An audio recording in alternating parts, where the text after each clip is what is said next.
वादा किया था कि जब किसान आंदोलन का पूरा भांडा फूट जाएगा, जैसे शाहीन बाग का फूटा था, तो मैं आप लोगों से इस बारे में बात करूंगी, क्योंकि इन पिछले 10-12 दिनों में जिस तरह की emotional, mental lynching, online lynching मैंने फेस की है, रेप डेथ थ्रेट्स मैंने फेस किए हैं, तो ये मेरा हक बनता है कि मैं इस देश से कुछ सवाल करूं। अब जो प्रधानमंत्री जी ने किसी आशंका की कोई गुंजाइश ही नहीं छोड़ी है, तो ये बात तो जाहिर है कि ये पॉलिटिकली मोटिवेटेड था ये पूरा आंदोलन, और कहीं ना कहीं इसमें आतंकियों ने भी हिस्सा लेना शुरू कर दिया था। लेकिन मैं पंजाब में रही हूँ, मैं वहाँ पढ़ी हूँ, बड़ी हुई हूँ, मैं स्कूलिंग मैंने वहाँ की है अपनी, और मैं जानती हूँ 99.9% जो पंजाब के लोग हैं वो खालिस्तान नहीं चाहते हैं, वो देश का टुकड़ा नहीं चाहते हैं। उनका पूरा देश है, अरुणाचल प्रदेश से, महाराष्ट्र से, दिल्ली से, हिमाचल, सब उनका है, तो उनको एक छोटा सा टुकड़ा नहीं चाहिए। वो देश प्रेमी है सब।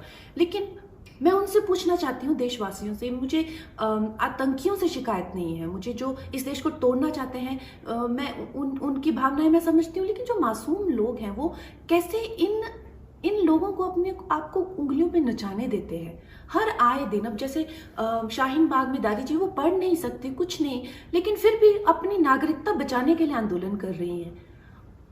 एक पंजाब में दादी मुझे इतनी गंदी भद्दी गालियां दे रही हैं, अपनी जमीन बचाने की कोशिश कर रही है सरकार से। क्या हो रहा है इस देश में? दोस्तों, हम लोग अपने आप को इतना वनरेबल कैसे कर देते हैं इन आतंकियों के लिए, इन विदेशी शक्तियों के लिए? मुझे आप लोगों से शिकायत है, और मुझे ये शिकायत है कि मुझे हर दिन अपनी इंटेंशन बतानी पड़ती है कि जब कोई देशभक्त इंसान को इतनी चीजें उनको क्लैरिफाई करनी पर ये लोग दिलजीत दोसांझ हो गए या प्रियंका चोपड़ा जैसे लोग हो गए, इनसे कोई इनकी इंटेंशन, ये किस तरह की नीति कर रहे हैं? अगर मैं देश के हित में बात करती हूँ तो मुझे कहते हैं कि मैं राजनीति कर रही हूँ। इनसे भी तो पूछिए ना, ये कौन सी नीति कर रहे हैं?